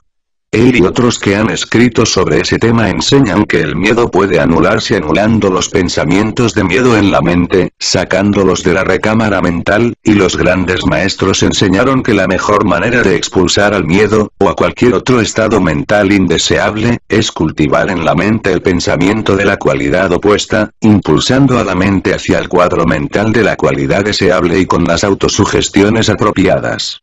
Muchas veces se ha dicho que la forma de sacar a la oscuridad de una habitación no es empujarla hacia afuera, sino abrir las ventanas y dejar que la luz del sol penetre en ella. Esa es también la mejor manera de neutralizar los pensamientos de miedo. Se ha hablado del proceso mental como vibraciones, una figura muy común en la ciencia moderna. Así, elevando la vibración hacia un nivel positivo se neutralizan las vibraciones negativas. Cultivando las cualidades recomendadas en los otros capítulos de este libro, el pensamiento de miedo se neutraliza. El veneno del pensamiento de miedo es insidioso y sutil, y lentamente se va acumulando en las venas hasta paralizar todo esfuerzo y todo acto útil, hasta que el corazón y el cerebro se ven afectados y no pueden expulsarlos. Los pensamientos de miedo forman la base de la mayoría de los fracasos y de los derrumbes en la vida. Mientras el hombre mantenga su confianza en sí mismo será capaz de ponerse en pie tras cada caída y de afrontar al enemigo con resolución, pero en cuanto el pensamiento de miedo le afecte y no sea capaz de arrojarlo fuera, no conseguirá levantarse y perecerá en la desgracia. Se ha dicho muchas veces no debes temer a nada, salvo al miedo. He hablado en otro lugar acerca de la ley de la atracción, que funciona atrayendo hacia nosotros aquello que deseamos. Pero esto tiene una faceta inversa, pues esta es una ley que funciona en ambos sentidos. El miedo pone en movimiento a la ley de la atracción tanto como el deseo. Al igual que el deseo atrae hacia nosotros las cosas cuya imagen creamos en nuestra mente, atrae también aquello que nuestro miedo dibuja igualmente en la mente. Me ha ocurrido lo que más temía. La razón es muy sencilla y la aparente contradicción se desvanece si examinamos el asunto. ¿Cuál es el patrón sobre el que la ley de la atracción construye con la fuerza del deseo? La imagen mental, por supuesto. Y lo mismo ocurre en el caso del miedo. La persona confecciona la imagen mental de la cosa temida, y la ley de la atracción se la atrae al igual que le trae la cosa deseada. ¿Pensaste alguna vez que el miedo es el polo negativo del deseo? La ley que funciona en ambos casos es la misma. Así, evita los pensamientos de miedo como un veneno que sabes que convertirá tu sangre en algo negro y espeso y que hará que tu respiración sea costosa y difícil. Es algo vil, y no debes descansar hasta desterrarlo de tu sistema mental. Puedes librarte de él a través del deseo y de la voluntad, al tiempo que mantienes una imagen mental de valentía y tranquilidad. Se ha dicho que el mayor mal es el miedo, así que manda ese mal al lugar que le corresponde, pues si tú lo acoges con hospitalidad, convertirá tu cielo en un infierno a fin de sentirse a gusto. Con él usa el garrote mental. Capítulo 8. Magnetismo personal. Actualmente se habla mucho del magnetismo personal. Se trata de una cualidad de la mente individual que sirve para llevar a otras personas a un humor o a un estado mental en simpatía con el de la persona magnética. Algunos han logrado desarrollar esa cualidad hasta un extremo asombroso. Son capaces de conseguir un acuerdo armónico por parte de los demás en un tiempo muy breve, mientras otros son totalmente deficientes al respecto y su simple presencia tiende a estimular el antagonismo en las mentes de los otros. La mayoría de la gente acepta sin cuestionarse la idea del magnetismo personal, pero pocos se pondrían de acuerdo en una teoría que trate de explicarlo. Quienes han estudiado el asunto cuidadosamente saben que todo depende del estado mental del individuo, y de su capacidad para hacer que otros capten sus vibraciones mentales. Ese captar es causado por lo que se conoce como inducción mental. Como sabes, la inducción es la propiedad, cualidad o proceso por el cual un cuerpo con polaridad eléctrica o magnética la produce en otro sin contacto directo con él. La inducción mental es la manifestación de un fenómeno similar pero en el plano mental. Los estados mentales de las personas son contagiosos y si uno infunde suficiente vida y entusiasmo en sus estados mentales, estos afectarán a las mentes de las personas con quienes entre en contacto. Hemos explicado esto con detalle en el librito de esta serie titulado Influencia Mental. El primer factor para lograr una inducción mental exitosa o la manifestación del magnetismo personal es el entusiasmo. En otro capítulo he hablado acerca del entusiasmo y al tratar del magnetismo personal sería bueno que leyeras lo que anteriormente se ha dicho acerca del entusiasmo. El entusiasmo da seriedad a la persona y no hay estado mental tan efectivo como la seriedad. La seriedad te hace sentir fuerte y hará que los demás te presten atención aunque no quieran. Walter Moody, conocido escritor sobre el tema de las ventas, dice con razón: se sabe que todos aquellos que poseen magnetismo personal tienen también seriedad. Su intensa seriedad es magnética. Cualquier estudiante de este tema ha comprobado este hecho. Pero esa seriedad es algo más que una sincera, firme y confiada creencia en el asunto que presentas a la atención de la otra persona. Debe ser una seriedad viva y contagiosa y la palabra que mejor la describe es entusiasmo. Seriedad entusiasta, sería la expresión adecuada. Esta seriedad entusiasta contiene en ella mucha emoción y atrae al lado emocional de la naturaleza humana más que a su parte razonadora y pensante. Sin embargo, una discusión basada en la razón y llevada a cabo sobre principios lógicos puede presentarse también con seriedad entusiasta, con lo cual logrará un efecto infinitamente mayor que si se lleva a cabo apelando al juicio de la otra persona de una forma fría y sin emoción. El ser humano está constituido mentalmente de tal forma que toda manifestación de un entusiasmo vivo en forma de magnetismo personal rompe fácilmente el hielo. El lado sintiente de la mente es tan importante como el lado pensante y es mucho más universal, pues la mayoría de la gente realmente piensa muy poco, mientras que todo el mundo siente. Decía un famoso autor: todos nosotros emitimos una esfera, un aura o halo impregnado con nuestra esencia. Los videntes y las personas sensibles lo saben, al igual que nuestros perros y otros animales. También el león o el tigre hambrientos, incluso las moscas, serpientes e insectos, como sabemos a pesar nuestro. Algunos de nosotros somos magnéticos, otros no. Algunos somos calurosos, atractivos, inspiramos amistad y amor, mientras otros son fríos, intelectuales, razonadores y pensantes, pero no magnéticos. Si un hombre de último tipo habla en público, su discurso intelectual pronto aburrirá a la audiencia, la cual comenzará a manifestar síntomas de sueño. Les hablará a ellos, pero no a su interior. Tal vez les hará pensar, pero no sentir, lo cual es agotador para la mayoría de las personas. Son muy pocos los conferenciantes que tienen éxito en lograr que la gente piense. Lo que la gente desea es que se le haga sentir. Pagarán gustosos a quien les haga sentir o reír, mientras que regatearán un céntimo para pagar una charla que les haga pensar. Si en lugar de la instruida persona que hemos mencionado ponemos a alguien con mucha menos ciencia pero amable, maduro y suave, con menos de la mitad de la lógica y la erudición que el anterior, veremos cómo este hombre lleva a la multitud por donde él quiera con toda facilidad. Todos estarán totalmente despiertos, valorando y agradeciendo cada palabra que salga de sus labios. Los motivos son claros. Es el corazón en lugar de la cabeza. El alma en lugar de la lógica. Y siempre será él mismo quien gane.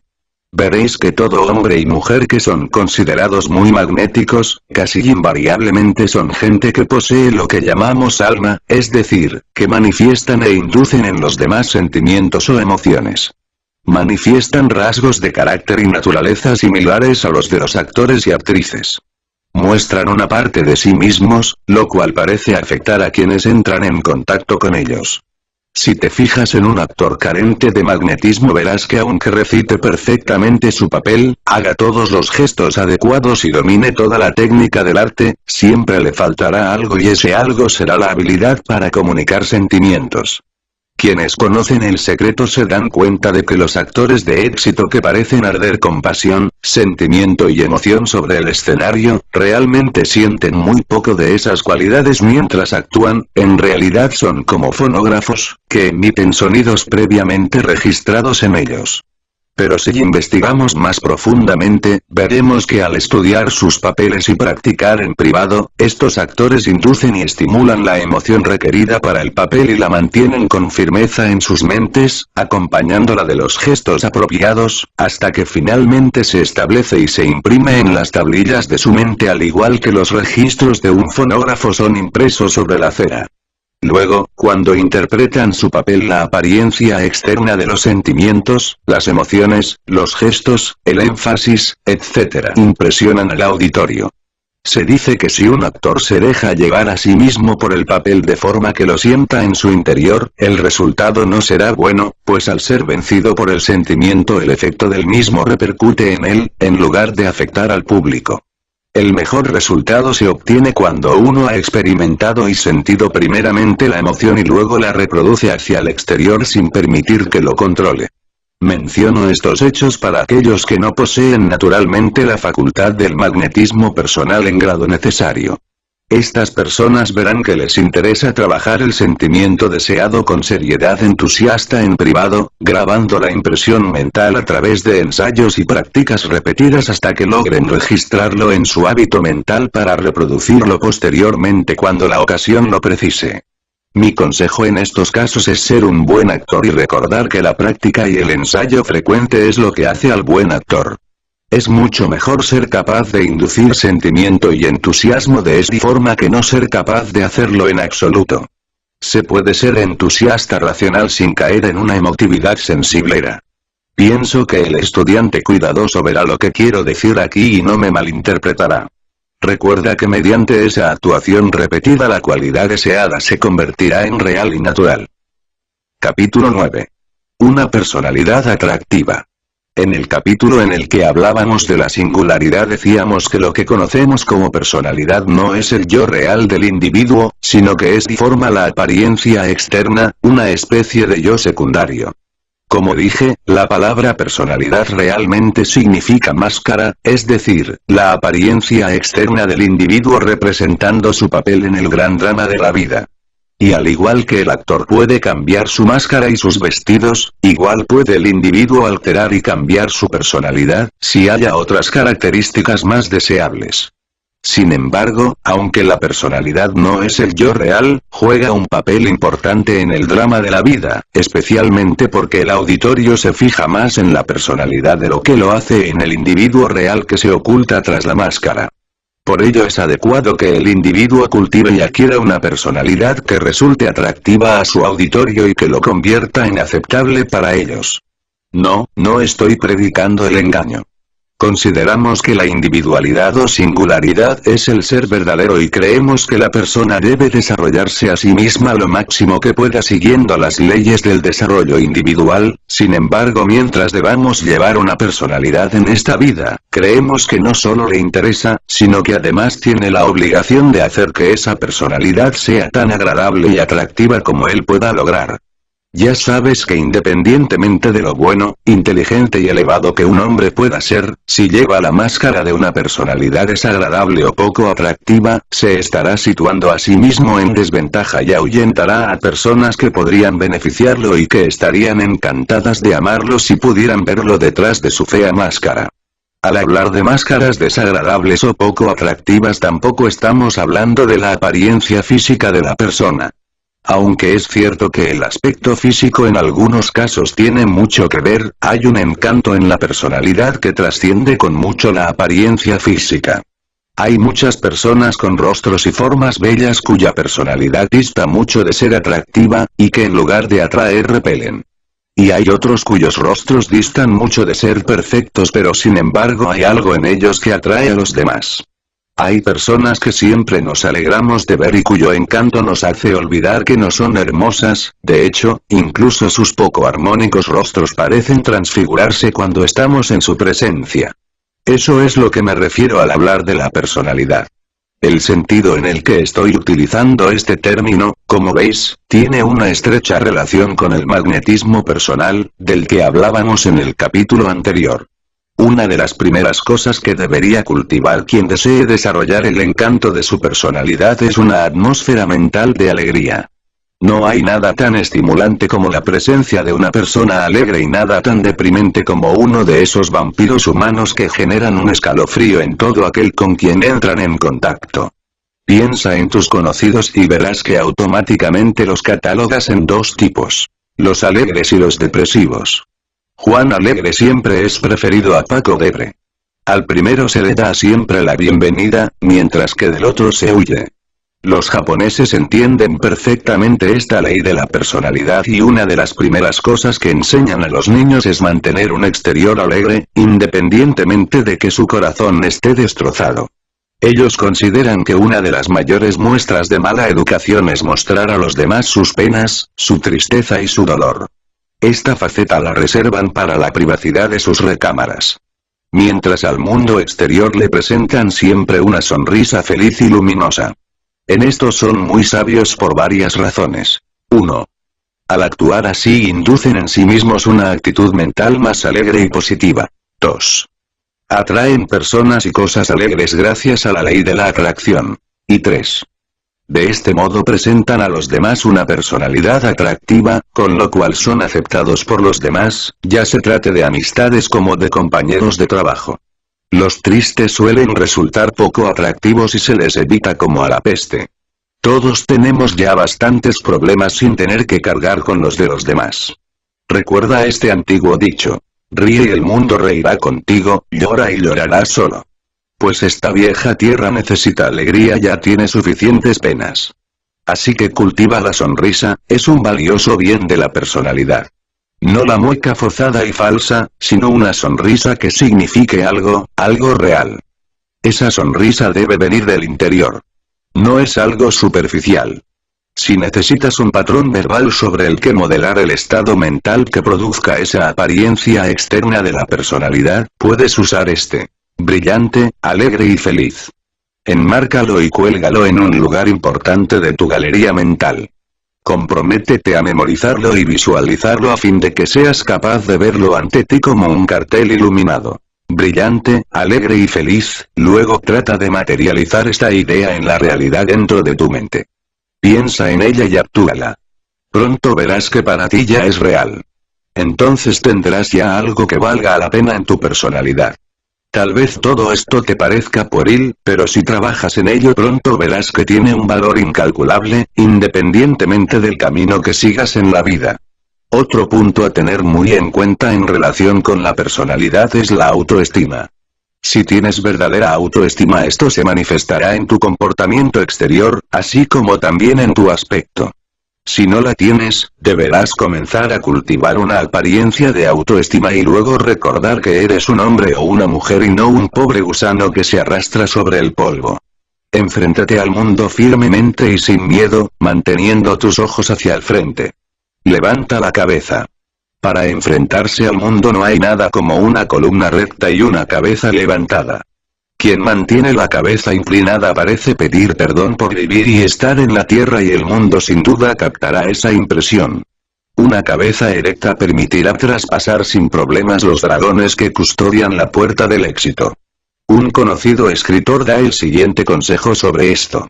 Mantén los lóbulos de tus orejas directamente sobre tus hombros, de forma que una plomada colgando desde ellas describa la línea de tu cuerpo. Asegúrate de no llevar la cabeza inclinada ni a la izquierda ni a la derecha, sino vertical. Muchos cometen este error, especialmente mientras esperan que un cliente termine lo que está haciendo antes de atenderlos, soliendo inclinar la cabeza hacia un lado u otro. Esto es un signo de debilidad. Numerosos estudios muestran el hecho de que las personas fuertes nunca inclinan la cabeza. Su cabeza permanece perfectamente recta sobre su fuerte cuello. Los hombros, relajados pero firmes, inspiran fuerza y equilibrio. En otras palabras, todas las líneas de su cuerpo indican el pensamiento de su dueño.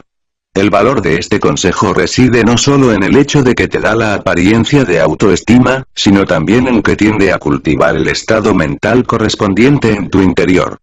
Pues al igual que el pensamiento se convierte en actos, del mismo modo los actos generan estados mentales, es una regla que funciona en ambos sentidos. Así, procura tener autoestima y actuar con autoestima. Deja que el yo soy que hay en tu interior se manifieste. No te arrastres, pues eres un verdadero ser humano. Otro aspecto de la personalidad que vale la pena cultivar es el arte de interesarse en los demás. Muchos pasan por el mundo tan embebidos en sus propios asuntos que da la impresión de que están separados de los demás con quienes tienen contacto. Este estado mental manifiesta una forma muy desagradable de personalidad. Tales personas no solo son consideradas como frías y sin corazón ni alma, sino que también dan una impresión de dureza y egoísmo. Los demás se sentirán inclinados a apartarse de ellas, dejándolas con sus modales y su estado mental egoísta. Una persona así nunca es popular, nunca es estimada por los demás. Interesarse en los demás es un arte que resulta muy rentable cultivar al estudiante del éxito. Por supuesto, uno debe siempre mantener frente a él lo más importante, y no permitir que sus propios intereses salgan perjudicados debido al interés que muestra en los intereses de los demás. Esto no hace falta decirlo, pues todo altruismo irracional no es más que otra faceta del egoísmo. Pero hay un punto de equilibrio. En todos aquellos con quienes entres en contacto hallarás un punto de interés, y si enfocas tu atención en ese interés, este se manifestará de tal modo que la persona será consciente de ello, lo apreciará y responderá con alegría interesándose a su vez en ti. No hay en esto engaño alguno, ni servidumbre, ni hipocresía, se trata simplemente de la ley de la compensación funcionando en el plano mental, das lo mismo que recibes. Si te detienes y piensas durante un momento, hallarás que las personas cuya personalidad encuentras muy atractiva son precisamente aquellas que parecen interesarse en tu propia personalidad. Ese interesarse en los demás se manifiesta de muchas maneras, una de ellas es aprender a escucharlos. Ello no significa convertirte en receptor de todas las charlas de todos aquellos con quienes entres en contacto, en este caso no tendrías tiempo para nada más. Aquí también deberás hacer uso del juicio y del tacto a fin de regular el tiempo que concedes a los demás, dependiendo de la persona y de las circunstancias particulares del caso. Lo que quiero decir es que cuando escuches a otro debes escuchar bien. No hay cumplido más sutil que escuchar atentamente a la otra persona. Escuchar debidamente es escuchar con interés, y esto es algo que no puede ser enseñado en un libro. Tal vez la mejor manera de expresarlo es decir: escucha como a ti te gustaría que te escucharan. Esta regla de oro puede aplicarse a muchas situaciones y a muchas ideas, y siempre genera buenos resultados. El hombre que sabe escuchar se gana el respeto de aquellos a los que escucha. Esto me recuerda siempre a la vieja historia de Carlyle, quien como todos saben, tenía fama de ser un viejo brusco y mal hablado, siempre inclinado a emitir observaciones sarcásticas y a tratar rudamente a todos aquellos que conversaban con él. Dice la historia que una vez entabló conversación con un hombre que dominaba el arte de escuchar. Dicha persona llevó la conversación al tema que él sabía gustaba a Carlyle, y permaneció tranquilo escuchándolo con atención. Carlyle estuvo hablando durante varias horas entusiasmado con el tema. Cuando finalmente el visitante se levantó para marcharse, tuvo que forcejear para separarse de Carlyle, quien siguiéndolo hasta la puerta manifestó un entusiasmo y un buen humor poco frecuente en él. Despidiéndolo le dijo con simpatía: «Ven pronto otra vez a verme, quiero que vengas con frecuencia, pues tienes una mente realmente brillante y he disfrutado mucho tu conversación. Tienes una conversación muy amena. Ten cuidado de no aburrir a otros con tus experiencias personales. Más vale que al hablar con los demás te olvides de tus asuntos personales, salvo cuando sea adecuado sacarlos a relucir. Los demás no quieren oír lo maravilloso que tú eres, sino que desean hacerte ver lo maravillosos que ellos son, puesto esto les resulta mucho más agradable. No critiques a tus enemigos ni recites tus buenas cualidades. No cuentes lo maravillosos que son tus hijos, los demás tienen ya los suyos propios. Trata de hablar de asuntos que interesen a la otra persona. Olvídate de ti mismo e interésate en el otro. Los mejores comerciantes graban en sus vendedores lo beneficioso que resulta dar al cliente la impresión de que estás de su lado, incluso de que estás al otro lado del mostrador, es decir, que tienes un interés especial en asegurarte de que el cliente sea adecuadamente servido, de que es tratado bien y de que queda satisfecho. El vendedor que es capaz de crear esta impresión está ya muy avanzado en el camino hacia el éxito.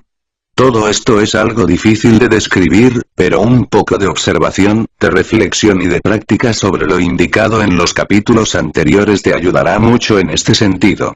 Sobre este tema dice un conocido autor: supón, por ejemplo, que siendo comerciante profesional, deseas aumentar tu negocio.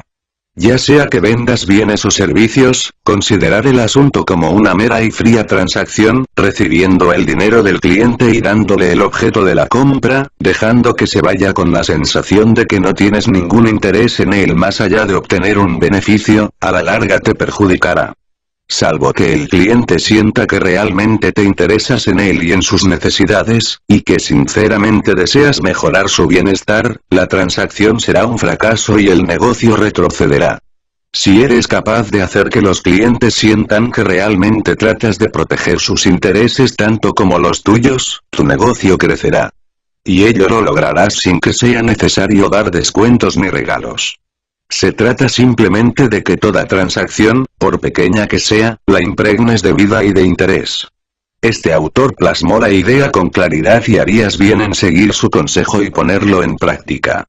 Otro aspecto muy importante de la personalidad es el autocontrol, especialmente en lo que respecta a controlar tu carácter. La ira es signo de debilidad, no de fuerza. Aquel que pierde la compostura, automáticamente se coloca en desventaja. Recuerda el viejo dicho: si los dioses desean destruir a alguien, lo hacen iracundo. Bajo la influencia de la ira el hombre hace todo tipo de locuras que posteriormente lamenta. Arroja su juicio, su experiencia y su prudencia a la basura, actuando como un loco. De hecho, la ira es una especie de locura. Si tienes duda al respecto, observa cuidadosamente el rostro de la primera persona iracunda que te encuentras y verás lo irracional que parece y la locura con que actúa. Es bien sabido que quien se mantiene sereno mientras su oponente se encoleriza tiene ya todo a su favor. Es buena política permitir que el otro saque los pies del tiesto y se entregue a la ira, esforzándote en mantenerte tú sereno. Comparativamente es fácil tranquilizar a una persona colérica sin que se enoje contigo, pues para que haya una pelea hacen falta al menos dos.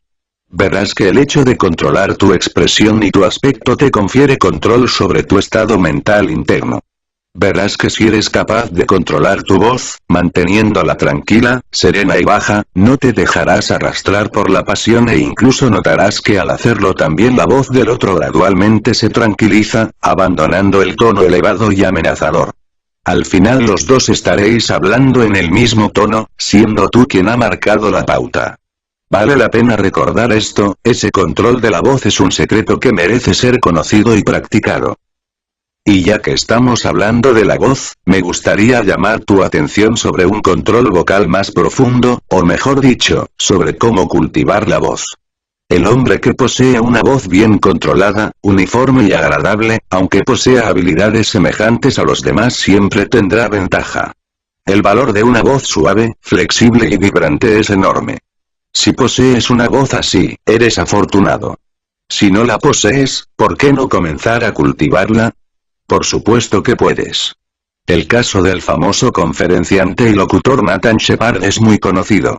Estas son sus palabras. Cuando decidí dedicarme a hablar en público, mis maestros me pronosticaron que fracasaría.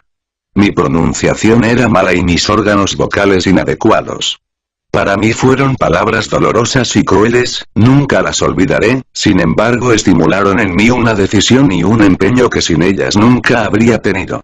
No es que haya logrado nada extraordinario, no presumo de ello, pero he logrado ganarme la vida hablando en público y ya llevo en ello más de 20 años. No presumo de haber vencido todos los obstáculos y haberme recuperado de todas las frustraciones, pero sí he cultivado mi instinto vocal, he trabajado las carencias y la retórica, me he esforzado por adecuar mi voz a mis sentimientos y dar lo mejor de mí.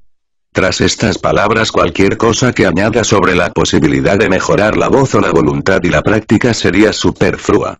Tienes que elegir el tipo de voz que creas más adecuada para tu trabajo y luego cultivarla con práctica, decisión y voluntad.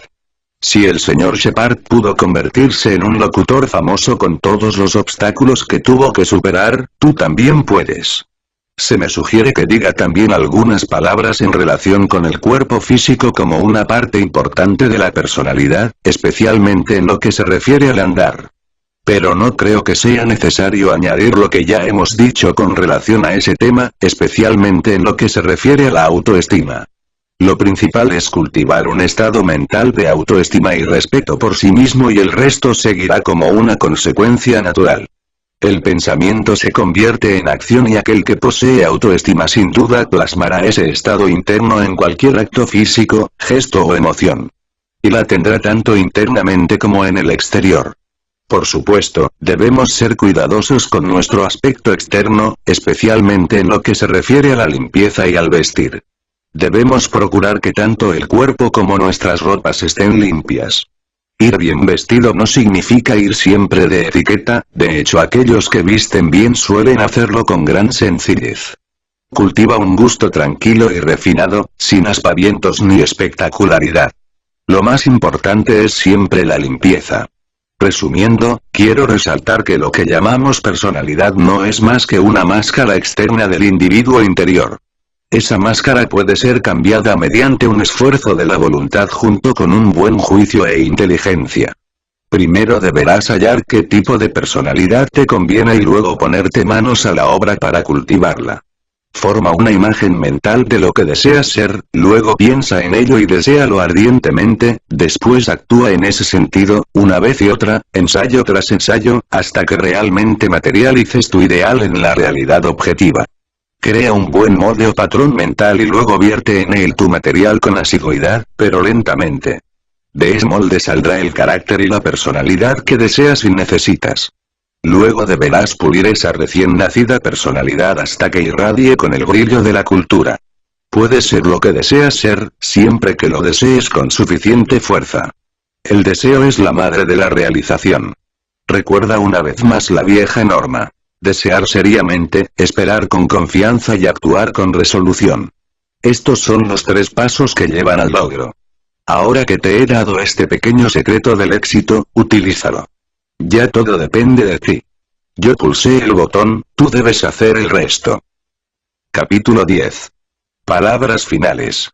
Al leer las páginas anteriores antes de mandarlas a la imprenta, me ha sorprendido el hecho de que, a pesar de mi decisión, expresada en las primeras páginas, de no plasmar un código de normas ni una regla de conducta que pretenda ser considerada como una guía infalible hacia el éxito, a pesar de mi promesa de no actuar como maestro o predicador, me las he arreglado para andar bastante por dicho camino, en lo que se refiere a nombrar aquello que debe hacerse y aquello que debe ser evitado. Sin embargo, siento que los consejos que he dado son apropiados y que los diversos ejemplos citados estimularán en la mente del lector el espíritu que conduce al éxito. Y con este pensamiento dedico estas páginas a aquellos que las atraigan hacia sí mismos o que sean atraídos por ellas, según la ley de la atracción.